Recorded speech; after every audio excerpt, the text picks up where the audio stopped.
Hello, everyone, and welcome to Storytelling Secrets from a Stellar Year for the British Sport panel ahead of the SJA British Sports Awards on Thursday, the 2nd of December, where top stars, coaches, and unsung heroes will be honoured.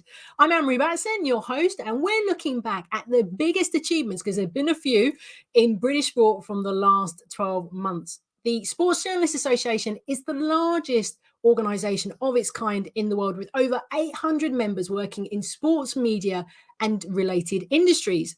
Thursday's British Sports Awards is one of the SJA's biggest annual events, and tonight is an opportunity to highlight some of the excellent journalism, storytelling, and content production that goes into reporting these remarkable and memorable moments. We're hoping, of course, to bring you more of these types of panel discussions to our members and wider social audience in 2022. So if you've got any thoughts, suggestions, comments, and so on, get in touch at info@sportsjournalists.co.uk with your feedback and suggestions. Right then, before we get going with our conversation and dive in, here's Ashley Broadley, SJA Chair and PA Media Sports Editor, with a few words to welcome you all. Thanks, Anne-Marie. Hi, I'm Ashley Broadley, Chair of the Sports Journalists Association. We're delighted to be bringing you this special event in advance of Thursday lunchtime's British Sports Awards, where we celebrate high achievers and unsung heroes too. 2021 has been a particularly stellar year for sport, and this evening's discussion will focus on the storytelling and behind-the-scenes secrets from the top events like Tokyo 2020, Euro 2020 and the US Open, which brought unexpected success for a certain British sensation. The SGA has over 800 members and is open to professionals in the sports media industry, those in associated industries, and students who can join the SGA Academy. Find out more at sportsjournalist.co.uk or email info@sportsjournalist.co.uk. Anne-Marie has a fantastic panel of guests, so with thanks to all involved on and off camera, I'll hand back to her. Thanks for joining, enjoy the conversation, and the SGA looks forward to seeing you at the British Sports Awards on Thursday. You can still get tickets at thebritishsportsawards.co.uk. Good to see you, Ashley, and thanks so much for that lovely, warm introduction. Okay then, time to introduce, in Ashley's words, our fantastic panel of guests.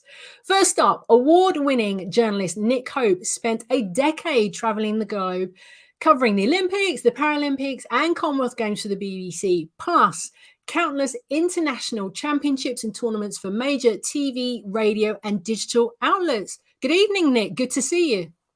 Good evening. Delighted to be here. Thanks for joining us.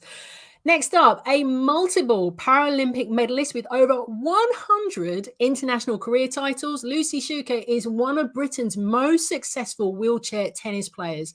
She's also represented Great Britain at 4 successive Paralympic Games and brought home a silver medal, woohoo, from Tokyo 2020 with her doubles partner, Jordan Wiley. Good to see you, Lucy. How are you doing?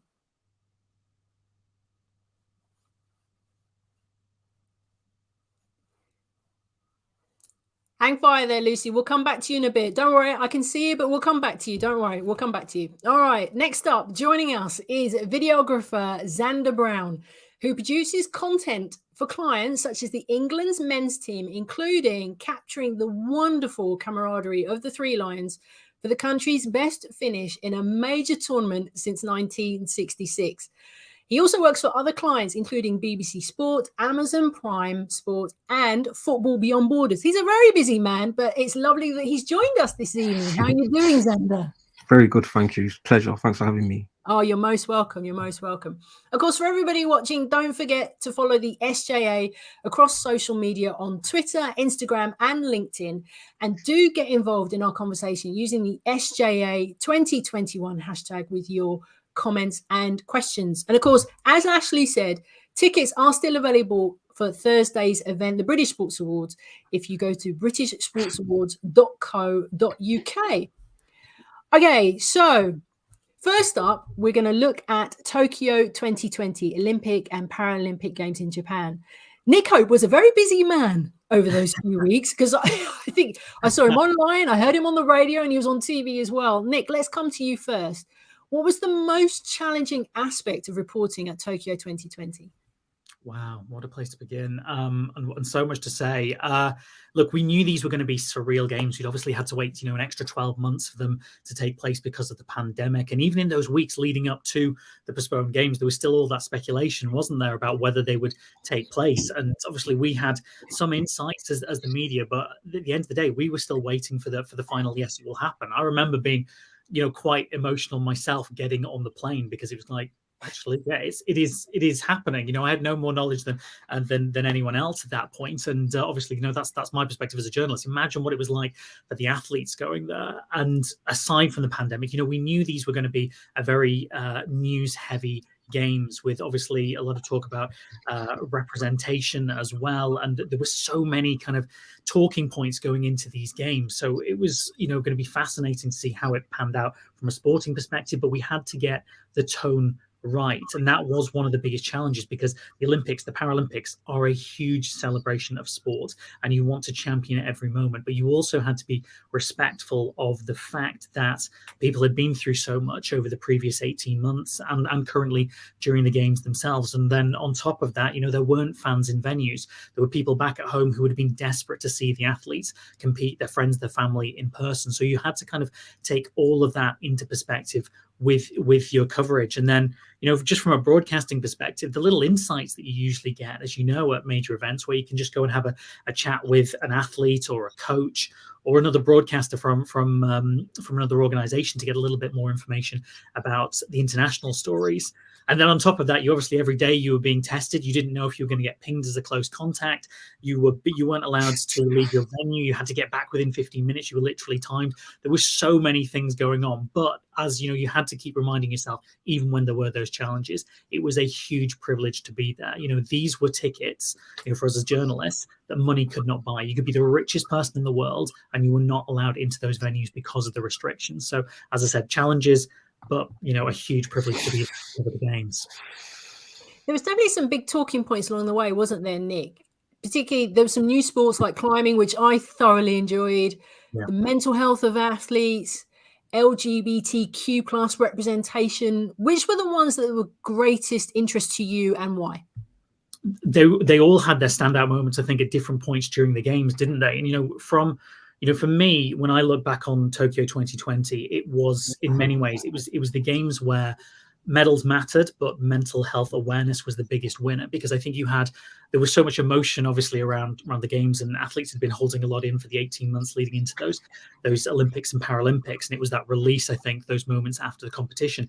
But you had people opening up about struggles they'd had in ways that you'd never seen before. Simone Biles would be the obvious example from the Olympics, and the difficulties that she was having with what she described as her twisties.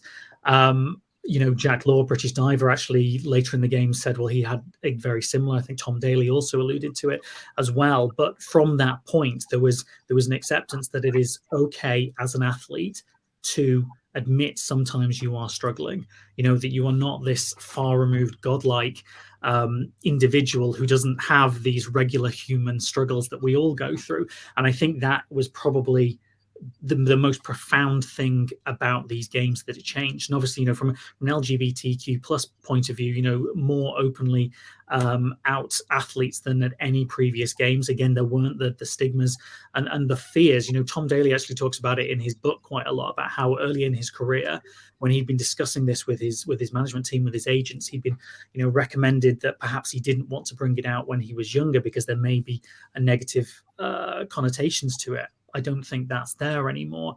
And I think you saw a lot more of that, and the positivity and the championing through Tokyo. And then obviously, just to pick you up on the other point about the new sports, things have changed so much in the Olympic movement, haven't they? I mean, for going back, I remember a lot of these have come in the Youth Olympics, in Nanjing in 2014 and Buenos Aires in 2018, trying out things like breaking, breakdancing, which will be there in Paris.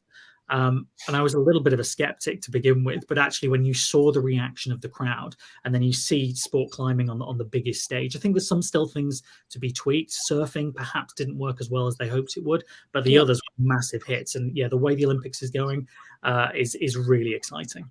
Excellent stuff.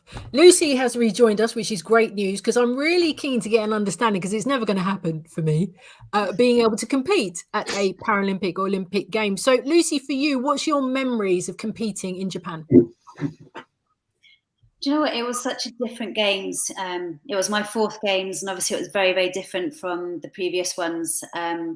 Like the infrastructure that Japan had created there was incredible, and it was such a shame that all the stands were so empty. And it kind of gave us an insight of what it could have been like, but obviously with COVID, it just didn't happen. For me, it was a really unique games.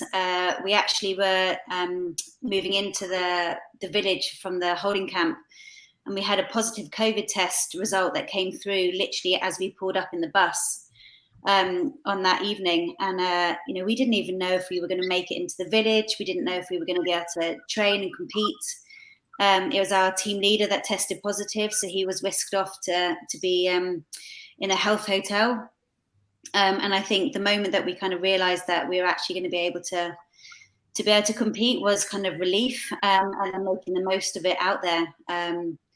But you just had to find a way. You create the bubble and the fire within yourself to get yourselves up for the matches. But it was weird. It was, being in isolation, kind of not able to go out for the transport, not being able to go out to the food hall. Everything was being delivered to our rooms. So for me, it was such a strange games, and one that I really hope it doesn't happen again like that. As athletes, we want to be able to perform in front of everyone and have an atmosphere. And the only atmosphere that we had was with our own team, and those that could come and support that way. Absolutely. I mean, I was going to ask you actually, and you've kind of answered that question, how greatly was your Paralympics experience shaped by the pandemic? And it's very interesting that you said there it's something you hope never happens again. It's quite an interesting point to make, Lucy. Yeah, I just think, as athletes, we want to perform in front of a crowd and have that atmosphere, and for people to get behind us and see us perform. And that couldn't happen in COVID. I think it was the right call, and I think it was the way to keep the volunteers and the athletes and the support staff and everyone else safe. But it was just such a strange time, and I think it's something that we've got to find a way through it. And hopefully, it's the one games that managed to take place, and hopefully it just won't happen again in that way. Yeah, absolutely. Fingers crossed. Xander, by any chance, do you have a favourite moment from the Olympics or Paralympics that stood out for you? Yeah, the key moments, because I think at that time I was probably away off the back of the Euros and I was on holiday or spending time with family. But the key kind of moments that stood in my mind was actually like interviews and stuff. So I think it was Keely Hodgkinson. Is that correct? Mm-hmm. Yeah. I can remember seeing I think it was a semis interview, and the way she was just so humble and just normal and relatable for me was just like, wow, that's what we want to see. I think my fellow Nottingham girl, Emily Campbell, as well, weightlifter right there, she's absolutely smashed it in terms of them achievements. And I think them people that are from your local area that you have trained and got to this moment, you can look at it and like, wow, that is incredible. That's what the Olympics is about for me personally. Again, people we know who have trained, gone to that level of just top tier athleticism, and brought back silverware, gold, or whatever it is. I think them two moments for me was that stood out the most, because it just felt so humble and just normal. Yeah, well said. Nick, was there a particular, I'm sure you got a few, is there one standout moment for you from either the Paralympic or Olympic Games? Having to choose between the two is like asking what your favorite kid is. So I'll have to give you one from both the Olympics and the Paralympics. From the Olympic perspective, it's hard. I mean, again, there were so many, but having known Tom Daley since he was like 13 years old, and followed, British, European, Commonwealth Worlds and other Olympics. You know, to be there when he won gold with Matty Lee in the 10-meter synchro was amazing. You know, the journey that he's been on, so many highs, but some real lows as well. And to deliver and win the way that they did and beat the Chinese fair and square. You know, it was the highest quality final, was just amazing. And, you know, being in the mix zone then, it was a good job actually that Matty and Tom went to presentation first, because there was myself and there was Greg Rutherford, you know, long jump Olympic champion from London 2012, who was there for Eurosport, and we were in tears. It's like, because it was just this hugely dramatic moment, and obviously they went and celebrated and then came back and chatted to us. So, you know, to be there for that was definitely the highlight from an Olympic perspective. And the Paralympics, it's got to be the murder ball gold medal. So Paralympics wheelchair rugby is just a phenomenal sport to watch, and this team again have been on a real journey. They had lost in the bronze medal match on 3 out of the last 5 games, never won a Paralympic medal, and they went all the way, beat the bronze and the silver medalists from the last game, and then produced this amazing performance in the final to win the nation's first ever gold. It was phenomenal. I watched both those finals and was in tears myself. Goodness, what it was like actually being in the place. I can imagine it was quite emotional. Lucy, for you, do you have a particular favourite moment from either the Paralympic or Olympic Games? Do you know what? Nick's stolen both of mine.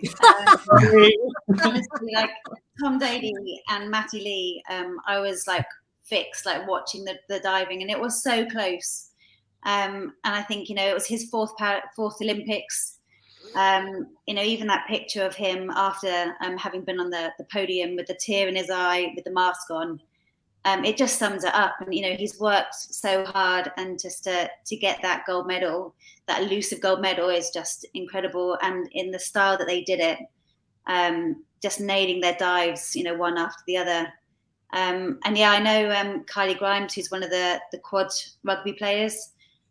She's the only like female that's won the gold medal there, and yeah, it's just like Nick said, the journey that they've been on, the teamwork that they've had against, you know, with each other, and you know, just to come through, it's an incredible sport. It's tough, it's brutal. They, you know, wipe each other out left, right, and centre. But yeah, to win that medal, it's something I think, you know, they dreamed of and they achieved. Brilliant stuff. Well said. Yeah, excellent choices there. I'm going to throw one more in, actually, from my point of view. Chaz Worthington winning the BMX gold. I watched that video of her doing when she went out on her bike over and over again, particularly that front forward flip that she did. Like, she looked like she was just soaring in the air. It was just and the reaction of her coach as well at the end. It was, yeah, brilliant. So many moments to choose from. Thanks for that, guys. And of course, for everybody watching, just to say, you can follow the SJA across all social media on Twitter, Instagram, and LinkedIn, and do get involved in the conversation. I'm sure hearing from Lucy and Xander and Nick as well about the Olympic and Paralympic Games has probably sparked something in your mind. So let's hear your questions and comments in a bit. And of course, tickets are still available for this Thursday's British Sports Awards from noon at britishsportsawards.co.uk. Okay, change of sport now slightly. Football. There was an international football tournament that took place in the summer. So much sport in 2020. It's amazing. UEFA 2020. That's what we're going to focus on now. And this is all for Xander, really. The first question for you. How did this amazing, I'm so jealous of you, my friend. How did this opportunity come about for you to document England's journey for this year's European Championships, my friend? Wow. Yeah. What a year. I've actually been involved with the FA in England and filming content for the England teams since just before the England World Cup. The Euros. In the World Cup, like Russia. And in fact, it's been such a crazy journey because I was under 21s with Gareth. And as we've gone through that kind of journey from 21s to seniors, it's really odd to see kind of how it's transformed. So once we'd gone past the kind of the World Cup stage, you know, it's most of the team carried on, staff-wise. And so as I've continued into that journey with the senior team, I was part of that kind of media setup to go and follow the team with FAT, which was FATV, now the England team, the England channel. So I've just kind of followed that kind of journey through since before Russia, 2018. What did you learn from your involvement, Xander, with England that would benefit young people looking to get into the industry? Great question. I guess being yourself, and I know it sounds so cliche, but bringing yourself, your experiences, obviously your skills to the table. I think bringing your culture to the table, bringing your vision, which may be different and diverse to the kind of environment you're going into. So, for example, me going into the FA, which outside looking in, I was thinking it was a very corporate company or organization. And I'd like to say, like, when I first started, I probably struggled with understanding that work process, if that makes sense. Because I'm just kind of, straight out of sports, straight out of, uni and stuff, and you just kind of want to enjoy what's happening. As that professionalism kicks in, I learned that I could bring the way I think to the table. And I think for younger people, it's don't be scared or shy to raise your ideas, to try things that you love. And especially from a video perspective, be creative in a way that you think works. Because I'm sure there's many people and consumers or viewers that are like you.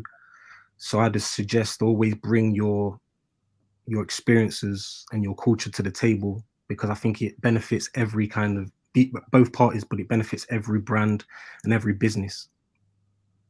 I mean, personally, what I loved about your work is that all the boys within the camp, they just were themselves, and that's a real skill, isn't it? Someone with a camera getting people just to be yourself. Even though there's a camera, probably, there was a camera following them around, they were just themselves. And you could see that word I used at the beginning at the top, camaraderie, the bromances that were going on, the friendships, and so on and so forth. So I'm really going to put you on the spot here, Xander, but I'm keen to understand the content, the stories that you told around Euro 2020. Which are the ones, or is there one that you're most proud of, would you say, and why? It's such a tough one, because I think the sentiment, the response from everyone in terms of fans, colleagues, like media, the industry, it's been so amazing to see, because I don't think we was there in 2016 and before. So to see where it is now, I think the whole journey, and especially the Euros, was special for me, because I think we'd kind of turned the table a little bit. And I think back to my point there about being your true self and being authentic. I think from me doing that with the players, they've trusted me and been able to feel comfortable in front of the camera to be themselves as well. So I think my standout ones, when I think about, I'm really proud of that piece of content, and it's so small because we've had the lessons then, we had the diary room, we had the daily inside training, but it was actually a moment that I captured with Raheem Sterling on the way back from one of the knockout games. And he stepped off the coach, and I thought he was man of the match. I think he scored 2, and I was like, right, I've got to talk to Raz, because we don't get a chance to do that in the stadium. So I went up to Raheem and just asked him, how was that? And I think him being so comfortable with me and being with each other for the 30 days, I think it was around that point, he'd felt very comfortable to speak how he would if cameras weren't on. And, he doesn't give me, I guess, the same responses that he would to, I guess, a Sky or a BBC. And I think that's what was so rich about that content, that no one's really seen that real Raz, if that makes sense. And so capturing that and seeing the response of people like, wow, like, this is how we should be interviewing players, like normal people. I think that's what really stands out in my mind now I look back. Nick, we're going to stick with the Euros, but I'm going to just bring the Olympics back into it in a second, because there was lots of, in terms of the Euros, spotlight shone on people who would have not necessarily been in the spotlight before, like Bukayo Saka, for example. And I just want to relate that to the Olympics, particularly the likes of Kai White, Bethany Shreve, and various others. How do you think they handle stepping up into the spotlight and getting their chance to shine, similar to the boys in the Euros 2020 squad? It's so different, I think, for a lot of athletes, particularly, like in the Olympic and the Paralympics, where they don't get the exposure to that attention a great deal until it's the major games, every 4, in this case, 5 years. So it can be really difficult because all of a sudden everything steps up at that point where you're finalizing your preparations in the months leading up to the games, or you're at your most tense because the games are about to happen and you want to deliver the performance of your life. All of a sudden everyone's throwing in new questions, and obviously in these games they weren't just asking about them as athletes, they were asking for their political views on things and obviously the impact of the pandemic. So they were having to absorb all of this. I think the industry's become a lot better at preparing athletes for talking about difficult subjects, and I think athletes to an extent do expect it, so can make a little bit of as you said, preparations before they go to a major event. But it can be such a challenge. Some people will naturally embrace it and feel confident to talk about whatever they like. You look at someone like Sky Brown, for example, the 13-year-old skateboarder, and she's bursting on the scene, won a bronze medal as well, obviously in Tokyo. Everyone has wanted a piece of her for the last 18 months, 2 years, and she's somebody who's been able to handle that. But there are other athletes who are a lot shyer and they don't want the spotlight on them. But it's been great to see that there are some brilliant young role models now that other athletes from different sports can all look to see, right, they are opening up and being their authentic selves. They're not being criticized for it. They're coming across really well, and they can use that as I said, as role models and examples to follow themselves. Yeah, great point from both of you on that one. So, Lucy, I'm going to come to you now. Do you have a favourite moment from Euro 2020? I think it's when the boys got to the final, wasn't it? It was happening at the same time as Wimbledon. And it's a shame that they didn't get the title, a real shame. But I think the timing of it meant that I was actually competing as well at the same time. So I was kind of rushing from one hotel to another hotel, making sure that I got there in time to be able to watch the final as well. But just seeing the buzz, like even all the tennis players, we had it all being streamed down in the hotel sort of restaurant. We were all under strict sort of COVID restrictions, so we couldn't go out into London. But when we were traveling from in the cars from backwards and forwards from the courts, just seeing like people left, right, and centre, and everyone's talking about it and what's going on, and could England go all the way? It was just the buzz was just fantastic. What a time to be playing tennis at a Grand Slam, and have the England boys in the final of the Euros. Absolutely, timing was absolutely perfect. I mean, picking up on Lucy's point, Xander, could you feel the groundswell of support from the country as the boys were heading into that historic final against Italy? Yeah, it's so odd because again, I'm sure it's the same at the Olympics. You're in this little bubble and you don't really see anyone for how many days except the staff and the athletes. And the only time we would ever see it would be stuff online that you see, the videos of people in bars and pubs, which is absolutely amazing to us when we see that. To know that we're making the country do that is hilarious. But also it's when, I think it was the final, when we left SGP, and I don't know if you guys seen videos of this, of where SGP is located. It's basically in the middle of nowhere. So to see the streets and the roads absolutely packed full of fans, things that you would have seen historically in videos back when, to see that with my real eyes was absolutely incredible. And that's when I really realized, like, wow, the whole country is out here.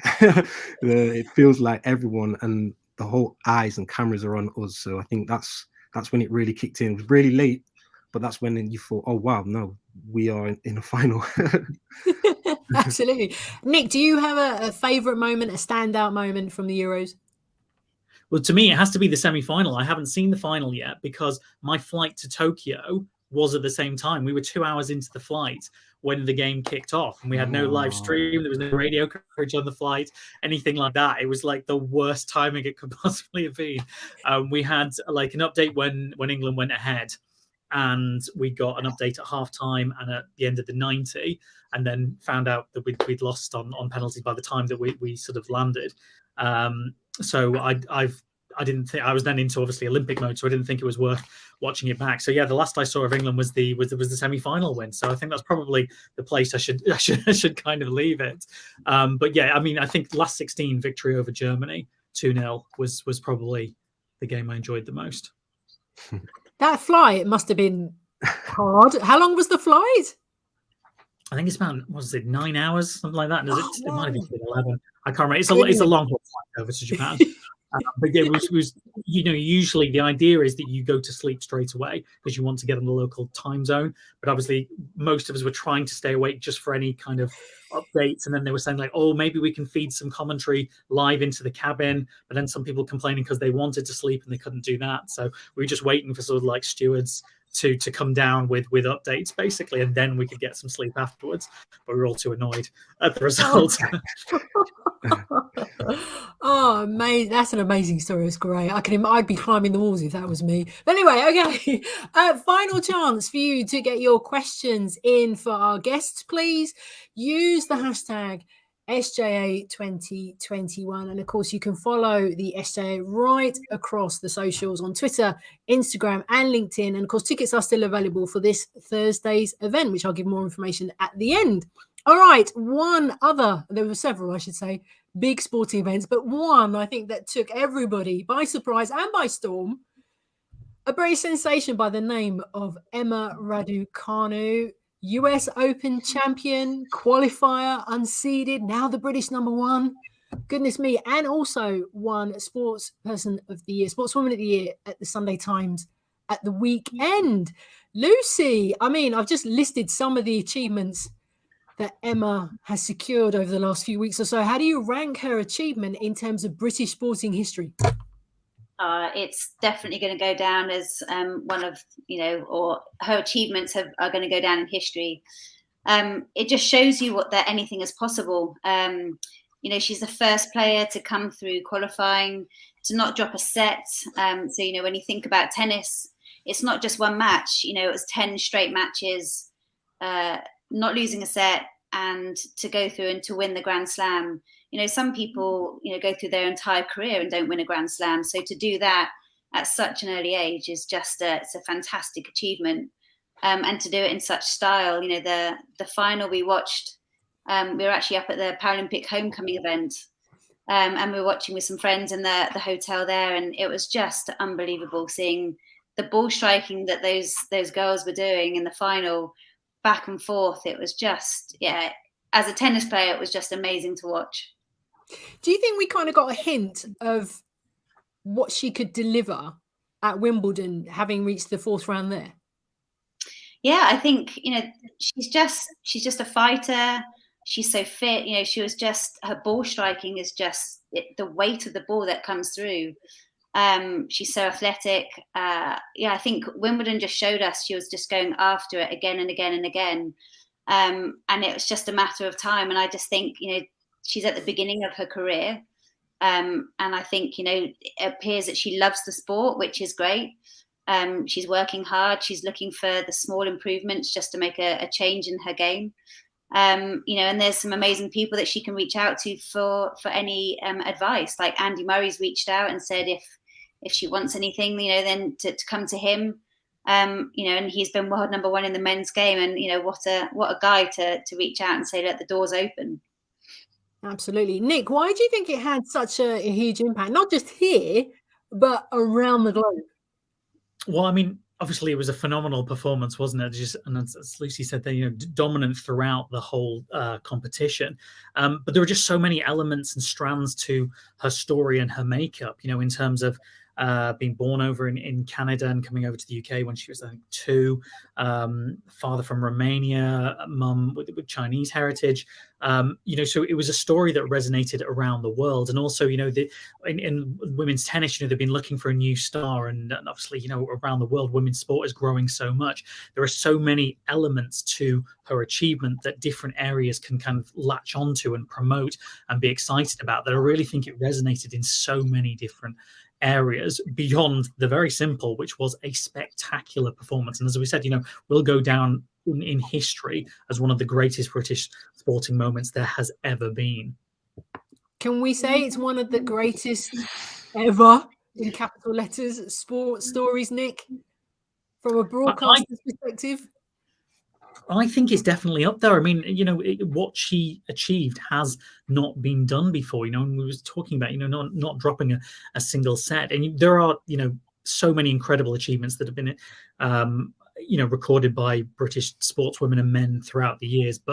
And it's difficult to say it is the greatest because you will have so many different variables in there. But it is in contention, up there. It's a contender for the top 5, I'd say it's up there in the top 5. I'm going to put that out there. Other people can feel free to disagree with me, but I'm putting it up there. Top 5, everybody. That's what Nick Hope. Yeah. That's what Nick Hope says. Xander, did you watch the final? I didn't get a chance to see the final. It's weird because I think in the Euros, I think it was the Wimbledon performance. We say 4th round, was it?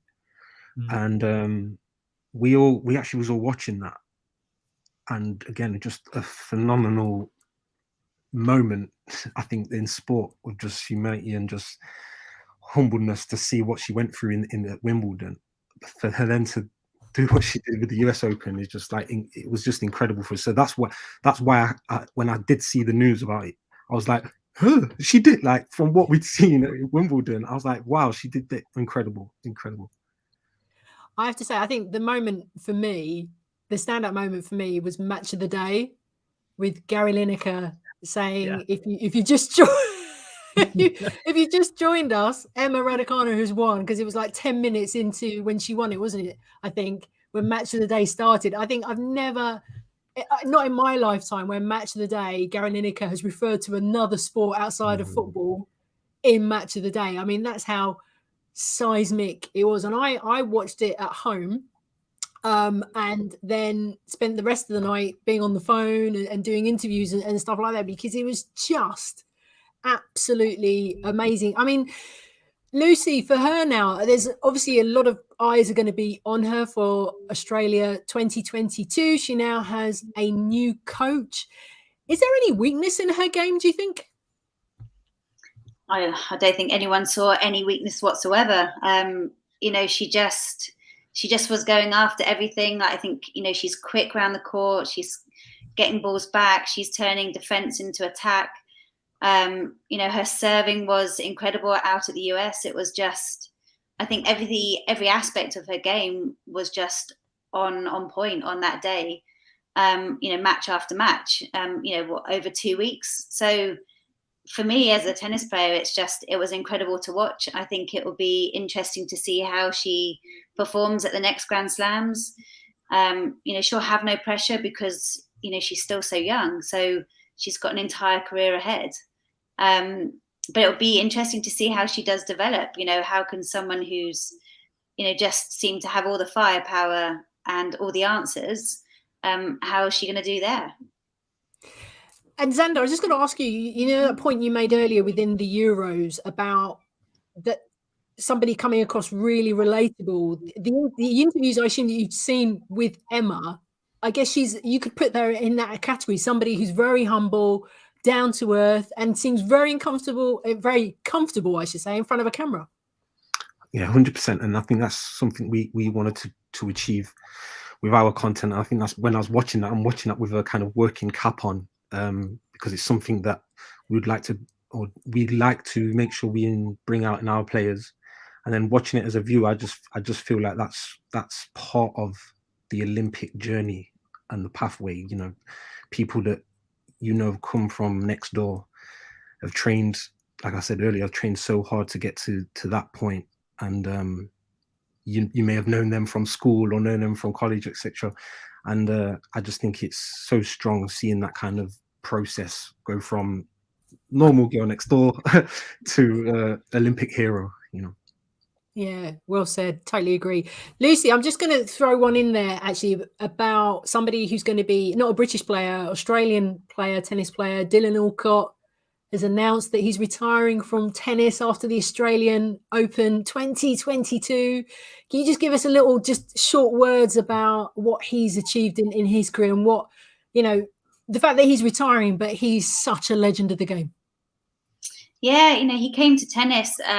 He played as a kid, like growing up, and then he got into basketball. I think won a gold medal for Australia, and then came over to tennis and played in the quad division, and has just been dominant there. Won gold in Rio, singles and doubles, and then has backed it up with the singles in Tokyo just recently. He's won numerous Grand Slams, but I think off court as well. He's been such a prominent figure in raising the profile of disabled people. And I think that's the main thing. Like Dylan Alcott Foundation, it's all about giving people a chance, whether it's through sport, whether it's through school and college, and just changing people's lives and making the public kind of realize that even though someone might have a disability, they are still able to achieve so much. So give them a chance. And that to me just speaks volumes. Here, well said. And all the best to Dylan on his retirement after the Australian Open. Okay. As I've been saying throughout this live stream, we really want to hear from you with your questions for our esteemed panel that is with me this evening. And don't forget to use the hashtag SJA2021. We've got a question already, actually. One for you, Lucy. The question is from Will Roggan. He asks, what more do you think needs to be done to increase participation in Paralympic sports in Britain? What more needs to be done? I think, from my perspective, I'd almost say for our country, it's like, how do we get people who have a disability into sport? The barriers that we face is equipment. It can be expensive. I think the Dutch government have a scheme where they give a grant or they supply a tennis or a sports wheelchair to get people into sport. And I think that happens every 5 years. So I think from the word go, they're trying to get people active. And I think it's really healthy from, whether it's just done recreationally or whether you take it to the highest level and compete at a Paralympics.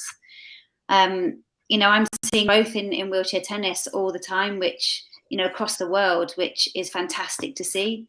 I do exist in a bit of a bubble where that's concerned, but, all the time I'm seeing more and more people getting involved in the sports. So, I think from the media perspective, the more that we show it, the more that, people see it and they actually think, well, let's give it a go. And you have taster sessions that exist in all sports. So people can, search online and see when there's going to be something and go and give it a go. And don't be afraid just to enjoy it and to experience the challenges that, that you will face. Same question, I guess, for you as well, Nick. You've covered Paralympics, Olympics for the last 10 years or so. What do you think needs to be done to increase participation? Particularly, we've got the Winter Olympics coming up in 2022 in Beijing. The biggest thing for me is always the continued exposure throughout the traditional 4-year cycle between the games, be it summer or winter, Olympic and Paralympic, and that you don't just see these athletes at that point. You need to know what they're up to in British, European, Commonwealth Games, World Championships in between, and trying to make sure that broadcasters are tapping into the improved technology that there are around events. So it is a lot easier now to get Olympic and Paralympic sports feeds to them outside of those games that can then be shared on all sorts of platforms, so that exposure is still there and the storytelling goes in and around it. It is the technology has improved things, but there's also the other side, because of algorithms and the way that social media stats and website clicks are viewed now. There is a lot bigger drive towards even more stories on the bigger sports. So from my perspective, covering Olympics and Paralympics, I still think it is so important that there is a place, there is space for the athletes to have their stories told, so that you are more aware of the big names from the previous games, what they're doing now, and who are the big names to look forward to ahead of the next games, because then that obviously has the knock-on effect of improving engagement for the major championships, but also that will inspire more people around the country, around the world, to pick up a tennis racket or kick a football or whatever it is and participate in sport. Great stuff. A question that's come in actually for all three of you. So I'll come to you first, Sanders, because you can all give 3 different perspectives on this. It's a question from Sean, who's watching online. He says, what keeps you going and motivated when you're working away from home for a long period? Good question, actually. I'm a FaceTimer. I'll be real. I'm a FaceTimer. So for me, on a personal one, when I have time to, I'm probably FaceTiming family and friends 3 times a day, just to keep just to keep that connection. I think in-house, especially over the Euros, I think that the team, they did really well in terms of keeping SGP and our base camp like homely, and that was through activities that we could do. I'm sure you all seen, like we had basketball courts and other kind of things we could do, from little nice touches to like things in our rooms to kind of remind us from home, so pictures and stuff related to our family and friends. So for me personally, it was all about kind of being in touch with family, still being able to feel like I'm home. So having that connection was perfect for me. But it's super tough, by the way. It's something that you have to have a special kind of mindset to go through, 30 to 40 to 50, how many days, it's hard. I'll pick up on that point, Lucy, that Xander just made. A special kind of mindset as an athlete. You and I know, well, everyone knows who works in tennis, the tennis calendar is very long and unforgiving sometimes. So same question for you from Sean, really. What keeps you going? What keeps you motivated when you're working away from home from a long period? Do you know, on one hand, like I'm very fortunate that I absolutely love what I do. I love the training. I love the competition. There's always going to be highs and lows. I'm very fortunate that my other half travels with me most of the time, which kind of really helps because the tour can be a lonely place.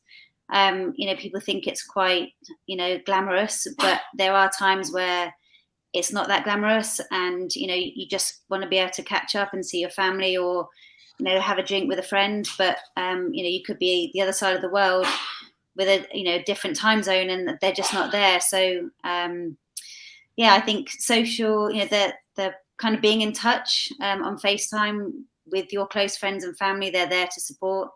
Even if they're not there in person, it just really helps. It's like the simple things in life. But whilst I'm able to continue to compete, I'm also I do enjoy it. I enjoy being able to travel and experience different countries and different cultures. Nick, you've visited loads of countries. Lucy mentions cultures as well. How do you keep yourself motivated when you're working away from it? Are you a FaceTime user as well, like Xander and Lucy? Yeah, when I can. Usually, if you're working on TV, radio, and online now, there's no time. You literally try and finish, get 10 minutes sleep, back up, do it again. But I mean, it's a privilege, as I mentioned before, covering, if it's an Olympics, Paralympics, Commonwealth Games, whatever it is, like a major championships. I always think they're a lot like playing football or netball. 10, 15 minutes in, so day 3, 4, you're broken. You do not, you don't think you're making it to the end. You're emotional, you're tired, you think you're performing terribly, but you find your place, you find, your fitness, you find your area, and you make it through. And even when I'm going through like that emotional roller coaster during the games, and you're tired and you're missing home, and the family moments, as we were saying, that you're missing, you're kind of remembering the responsibility that you have in that role, and that the stories you tell the stories that are going out there are only as good as the energy that you can put into them, and that if you're not there to do that, and you're not performing your job, then the stories aren't getting told as well as they should, and they're not going to as many places as they could be. So I think, from my perspective, if I'm ever struggling, it is literally just a case of reminding myself of the privileged position that I have to be there, often on my own, reporting on an event, and the difference that hopefully I can make, if you put all of that investment into it. And Xander, what about downtime afterwards? Because I feel that if I've been away on a tournament and I come home, my mind is still ticking over about it, and I need a couple of days to reacclimatize, if you know what I mean. Was that the same for you after the Euros?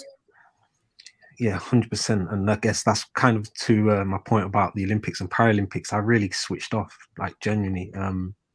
Got got to see a few bits here and there, but after obviously disappointment, I think obviously the shock of fans and breaking into the stadium and the stuff with Saka, Sancho, and Rashford, I think I just needed and wanted to switch off totally. The content and the channels that I consume are all football or sport related stuff. So anytime I was going through my timeline, I would see Italy with the trophy. I would see jokes on England. I'd see the racism and stuff. So it took me, I'd say, a good 2 to 3 weeks really just to be around family, kind of settle, rest, enjoy life outside of football. So yeah, it did take me a while, but I think you need it, Lucy and Nick, I'm going to come to Lucy first. I'm just keen to get an insight actually from both of you about work-life balance. Lucy, how do you manage that? Do you know what? I've got a wonderful partner who helps keep me grounded, but also makes me work hard. I think the balance is key. You need to put the time in for training. You need to put the time in for doing the work ready for, being ready to compete. But you also need to look after your own mental health and your own well-being. I think sometimes people forget, we're athletes, but we're also people, and we have feelings and emotions. We go through highs and lows. If you think every tournament that we play, there's only ever one winner. So all those people that are putting in hours and hours of work and training, there's only ever one person that's going to come out with a title. And, if it's not you, that's tough. And sometimes, you wonder, like, why am I doing this? You question your position. But ultimately, I love that part of, of sport, and it's the bit that keeps me driving, keeps me going. And, I want to go for a Grand Slam. I want to go for a gold medal, but I also have people around me that love me for who I am, not for what I've achieved. And I think that you just have to remember that, and remember that, I'm a person. And I try to have balance.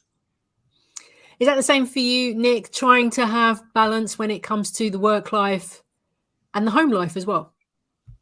Yeah, totally. It's something I'll be honest, I really struggled with for a very long time because, much like I think I've always probably, attacked my career in a way that an athlete would, in that you want to be the best that you can all the time. And, with more and more social media coming into play, and so many sports across the Olympics and Paralympic disciplines, it's hard to switch off and think, right, no, I need to take this time for myself. But then over time, you do realize, and actually speaking through athletes and seeing their experience about the importance of having a little you time. I swim, do open water and pool swimming and compete, which has helped give me something away from journalism. So there's a little bit of life balance there. And then, yeah, obviously, you want to find time for your friends, family, partner, that kind of thing, which again, is something I've become more of aware of probably going into my 30s. During my 20s, spent a lot of time just hammering work as much as possible. But you do actually realize that when you give yourself a bit of a break and have that variety, that you do actually perform better in all elements, because it's important to have a break. It's important to have variety. And actually, Nick, I'm just going to stick with you, because picking up Xander's point about, because it was so intense being in that bubble, everything that was happening for you, as you said earlier, you were doing radio, TV, online throughout the tournament. So when you get back home and the silence is then there, how did you manage that downtime? Yeah, the post-games blues, so post-Olympic blues is what most athletes would call it. It's the same for the Paralympics and other competitions, is really tough. The first time I covered Beijing and Vancouver, but London was the first one where I really felt it, because, there'd been so much build-up for the 7 years since London had won the right to host the games. There'd been all this build-up, and my role was specifically created for those games. It continued afterwards, but it was for London 2012. And when it finishes, there was this amazing celebration that it was a success, but there is that huge sense of loss, because it is over, and what you've been your whole life. And that might sound overly dramatic to some people, but it genuinely is. That is what you had built up towards. So what I learned from struggling after those games is basically to kind of fill your time afterwards. Book in time with friends or a sports competition that you're going to target yourself in the months after. Make sure that, you know, friends and family, everything is booked in weeks afterwards. Yes, you're going to need some downtime, but it's actually probably even more important to keep yourself busy and in touch with people, because otherwise you're going to kind of realize what's not happening anymore, that adrenaline buzz that's been keeping you going for so long, on top of the natural fatigue you get coming out of an event. So yeah, it's just important to have those things in place, and that obviously comes with a little bit of experience. Thanks for that. That's excellent. Well said, Nick. Xander, I've just got a question that's come in for you, if you can keep it brief. It's from Felipe Lima. Says, Xander, in terms of content, how important is it for fans to be able to see the behind-the-scenes life of the England squad? Great question. Quick fire. I think there's limitations. Obviously, you can't go into certain things and give away, you know, team tactics or something like that. But I think where we're going and where we've seen America for the last 10 years in American sport, I think we are creating a culture that we can get a lot closer, be a lot more personable with our viewers. So I think it's getting better, and I do think it's important just to kind of connect fans and athletes. Good stuff. I like that a lot. Okay, so as we come into the conclusion part of our conversation with our excellent panelists who've been brilliant so far, I'm going to slightly put them on the spot now. We want to get their sporting heroes. That's the first thing. And then we're going to get their panelist picks. So the first thing is, if you could spend the day with a sporting hero, who would it be? Lucy, I'm going to come to you first. I'm actually going to say Lewis Hamilton. I think he's an incredible racing driver. You know, how calm he is in the car when he's racing, you know, some of the, you know, decisions that he makes in a split second to avoid crashing, but also all the other training that he would have to do in order to be able to be that racing driver, because it's obviously very physical. So yeah, I'd love to spend a day. Hopefully he'd take me out in the car as well. I was going to say, Yeah. in the car. There's a great video, actually. I think it's Channel 4 have tweeted out a great video of Lewis Hamilton and I can't remember his name, Williams, the gentleman who passed away at the weekend. Thank you, Frank Williams. My mind suddenly went bang. Of the two of them being in a car together going around the racetrack. It's a great video, really, really good video. I urge you to watch it. I watched it this morning. Frank Williams. Yeah, it's a great video. Nick, who would you want to spend the day with? Who's your sporting hero? Lucy got her own back then. After I stole hers earlier, she went in with Lewis early. You know what? I'll go. Obviously, you know, I'm a swim geek, so I'd like to go back and have spent a day with Michael Phelps in the run up to Rio. You know, he's the GOAT when it comes to swimming. Debate whether he's the GOAT for Olympics, but you know, what he was going through after having, you know, retired from the sport and then come back, and sort of like the daily workouts, the way everything was scheduled for those like the 6 months leading in to be the absolutely perfect performer in terms of like what time he was eating, when he was having the recovery, what he was going through, and mentally to come back from the struggles that he'd had, to produce the perfect performance for someone of his age at that game. So that's what I'd love to have done. Nice one. Xander, who would you like to spend the day with in terms of sporting hero? Yeah, like Nick, I think I'm going to go back a little bit. I'd probably be biased and keep it football, but I think Sir Alex Ferguson for me, that consistency of 20 plus seasons of being at the top. I'm just so intrigued of how you do that, because I don't think we can, it's hard to get that this day and age, especially in football, again, with all the sports science and everything else that comes with it. I just don't think that will ever happen again. So yeah, just to see how that worked, really. Yeah. Oh, Manchester United. We could do a whole live stream on that. Another day. Okay, and one other thing for our panelists. We were very keen to find out, because it is the British Sports Awards on Thursday from noon. We wanted to get their thoughts on who they choose for the 3 awards for sportsman, sportswoman, and team of the year. Lucy, I'm going to come to you first. Your sportsman, your sportswoman, and team of the year. Who'd you go for? Lewis Hamilton. He is in the battle of all battles for his 8th championship, which is just incredible. It's so exciting. It's down to the last 2 races. And everything else that he's done, outside of racing, I think he just speaks volumes. Emma Raducanu, I think just her success at the US Open, for sure, I think puts her up there. And the English football team, I think they just raised the bar. I think, brought the whole country together. They didn't quite get the title, but I just think it was incredible what they achieved. Brilliant stuff. Same question to you, Nick. Sportsman, sportswoman, and team of the year. Mentioned him earlier. I'm going to go Tom Daley for Sportsman of the Year. As I said, Olympic gold and bronze there in Tokyo after the incredible journey that he's been on. And he won the Olympians Olympian at the Team GB Golden Ball the other night. So obviously highly thought of in the Olympic world among athletes as well. So he'd be my choice for sportsman.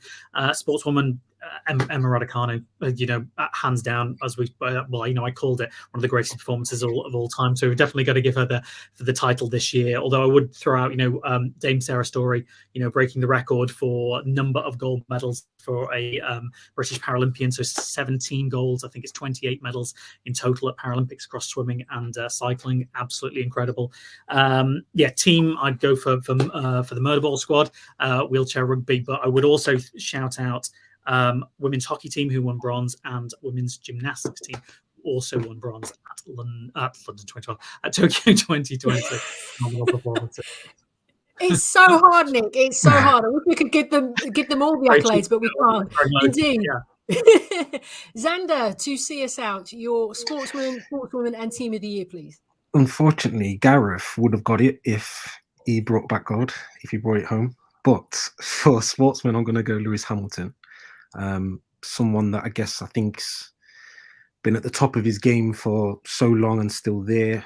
Personally, I don't think he's getting enough recognition still. And like Lucy said, the stuff that he's doing outside of racing, Black Lives Matter for one.